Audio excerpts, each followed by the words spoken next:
All right, we're gonna try one here called the Wally Wing Mayfly Emerger. We're gonna see if I can do this one without screwing it up. This one was inspired by a day I had at the Fall River when I could see what the trout were eating and I could not get them to hit anything that I was chucking that looked like it. So what they were eating was this adult form of a mayfly that was sitting on the water. Mayflies are the ones that look like little sailboats. And it was sitting on the water with its wings up. So I did some research and I said, how the hell do you tie these things with the wings sticking up like that? And I stumbled upon this guy's channel, and he has what's called the Wally Wing Mayfly Emerger. So this one's kind of fun. It uses 3 different kinds of feathers. It uses the same grizzly hackle that we talked about before. I think I could probably even use what I've got, the little piece I've got left to tie this fly. It uses CDL for the tail. We'll put some of that in. And it uses Mallard. Where'd my mallards go? Mallard flanks, which is totally cool. These are the little mallard feathers you'll sometimes find around the pond after they've been through their frolicking. Super fun. So anyway, what I'm going to do is I put an emerger hook on. It's got this cool little bend in it. That makes it a little bit easier to tie the wings. An emerger pattern is exactly what it sounds like. It's where the bug is trying to get out of the surface tension of the water, and it's kind of stuck in there. These are often the ones that the fish hit really, really hard and really, really fast. So I tend to use, even though this, I guess, technically isn't so much an emerger as an adult pattern, I still like this hook, because what will happen if I tie it right, we'll see if I tie it right, the wing will be sticking up here with this cool parachute hackle, and then the butt of the hook will be hanging under the water. That's the theory. We'll see if it actually works. I don't know if I tie in CDL if that'll still work. Maybe it'll sit in the water. It doesn't matter. It'll still be a cool fly, and it'll probably catch fish. So what I just did was I just cut a few of those CDL fibers. There's probably too many of them, but that's okay because they're really fine. And I'm gonna put them in. One of the things I really suck at is proportions, like knowing how much tail on these things. I'm gonna go where the tail is just about half to 2/3 of the hook. So I'm tying this in. It got a little bit messy there, but I think I can fix that at the end. I'm gonna hold it nice and taut while I wrap this back. CDL is definitely a little bit on the wispy side. What I'll often do when I'm tying these flies, instead of using the CDL like I just did, or any kind of feather, although I do like it because it looks very mayfly-y, I'll use these things. These are called microphybettes. They look kind of like a paintbrush. They do the same exact thing as far as tail go, but they're a little bit easier to tie with. Or I'll use this stuff called crystal flash. I'll just tie a small bunch of crystal flash on the butt end of the fly. And sometimes that looks like a tail, sometimes it looks like an egg, the remains of an egg sac. Yeah, I don't exactly know what the fish think it is, but they seem to like it. Okay, so the tail's in.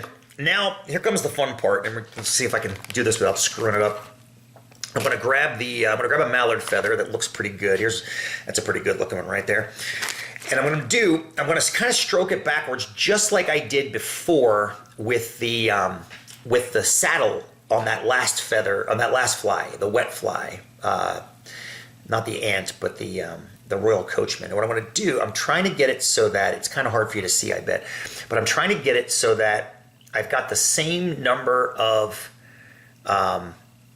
fibers on the right side as the left side. So the part on the side, there's a little hourglass shape right there. The part below is going to become the wing. And I think it's not quite there yet. It's not going to be perfect, especially the way I tie, but you want it to be close to the same. So that looks pretty darn good right there. Okay, now what I'm going to do is I'm going to hold this the best I can, as tight as I can. Pull those fibers down. I'm going to wet them a little bit. That might help. Okay, I just started learning this technique.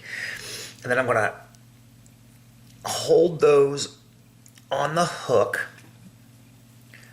and then move the thread back a little bit first, and then I'm going to cinch them down so we grab those right. Oops, that came loose. All right, looks pretty good. Cinch them down right captured. Boom, got them. 1, 2, 3, 4.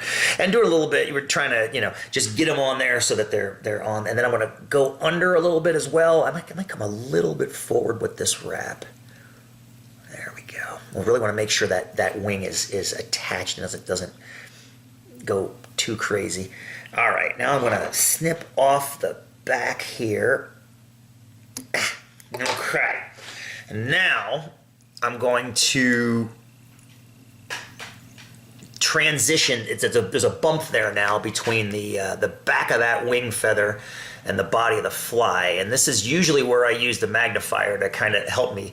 I'm going to use the camera viewfinder to help me in this case, where you want to kind of build somewhat of a kind of a transitioned body between that bump. You don't want that big bump there. But it looks, oops, I think I just screwed up the tail by doing that.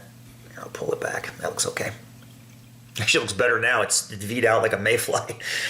Okay, and then I'm going to do a couple more passes up front here. All right, now here comes, this is the part I'm never sure if I'm going to do 100% correct. I'm going to move the camera too so you can see it a little bit better. So what we're going to do is we're going to take a couple fibers down from here. I'm going to spin this up so you can see it better. I'm going to pull a couple fibers off of above that wing, and we're going to pull down. And if I do this right, what happens is, yep, the wing appears. It never ceases to amaze me that friggin' works. I swear to God. Same thing on this side. The first time I did it, I think I squealed. And then you get, look at that. Those are wings. Those are wings. They're not perfect. They're not anywhere near what a professional tire would do, but my God, if they aren't wings. Okay, so I just cut the main stem out. We don't need that anymore. And now this is the part I gotta be really careful about. I want to cut these weird mustaches off the end. I'm gonna clean that up a little bit. I'm using the viewfinder on the camera actually to help me with this. I usually use the magnifying glass, but I'm using that just to throw light on the fly right now. And if this isn't perfect, that's totally fine because it'll probably still catch fish anyway. But I'm trying to get as close as I can to the top. That looks pretty good. I'm gonna swing this back. I'm gonna move the camera back. I just love the fact that works. And then what you do is you pull the wings up and kind of encourage them to sit against each other. And you can do that by with building like a thread dam up at the front here. And I'm realizing now as I tied this, those wings are they're back a little bit far. I don't think it's gonna matter, honestly, because of the parachute I'm about to put on this thing. But that is pretty damn cool. And we're gonna dress it up here in a second. I'm gonna take the fly out and turn it this way now. You can really see those, I don't know if you can, maybe you can. Those tails are really flared out. They look really pretty, actually. Now what I'm gonna do, and this is the part that's also hard too, I'm gonna wrap vertically now, and I'm gonna bind those wings together. What we're doing is we're creating what's called a parachute post. Parachute is the same kind of hackling that we just did on that ant pattern, but instead of wrapping radially around the hook, we're going to wrap radially around the post. And you're going to see in a second why that's pretty cool. And it's hard. This is something I'm not good at yet. I'm going to give it my college try here for you. I probably should have tied it in before I built this post, now that I'm thinking, but that's okay. I'll get it. Problem solving, right? Expose a little more of the stem. Pull a little more thread out. Yeah, that wing definitely wants to spin on you, which makes it challenging. But, okay. That, I think I have enough passes now. I'm going to hang the thread over there out of the way.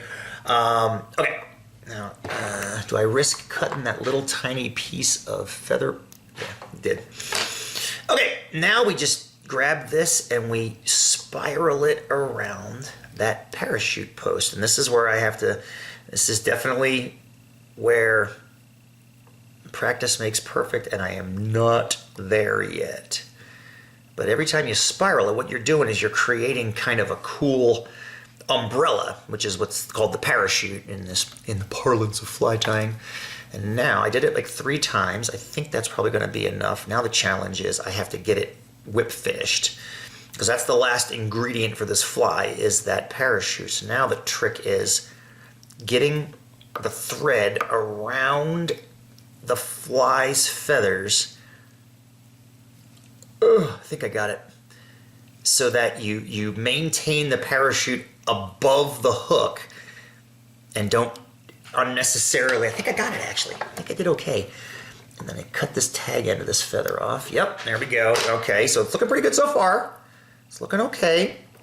And now I gotta whip finish this thing, this is the last, hold your breath for this one. Let's see if I can get a couple of these knots in there without screwing the fly up. I think I did okay. It's not pretty, but it's probably pretty enough to catch fish. I'm gonna do a third one just because I feel like I've got a pretty good gape there. Now you can see some of the problems with this fly as I tied it. The first is I got a couple of these little, there, I took care of that pretty easily. A couple little hangers on at the bottom there. The tail is definitely kind of wonky. It's got a lot of kind of flailed out feathers sticking out the back, but it's got the important stuff. It's got the wing profile up top, which is what you want. That was what I think my flies that I was fishing down at the fall that day were missing. They were missing that parachuted feather, and there is something right there. I can see it in the camera, but I can't. I guess it's these little weird little dudes here. And that's annoying because that actually could turn a fish off if you got too much of an extra leg there. But that's a really cool little fly, because what happens is the parachute actually helps the fly sit on top of the water like that, and then it'll float downstream and hopefully attract a hungry troutski. So that one's got CDL Mallard wings, which I just love tying with. They're so much fun. And the old standby, the Grizzly saddle, which is probably, if I had to pick a favorite feather, that might be it. But you know what it might also be? Maybe the marabou. I'm going to tie you another one in a second here. A fun fly that's just a easy fly to tie, very effective in certain water. Yeah, we'll get to that one next.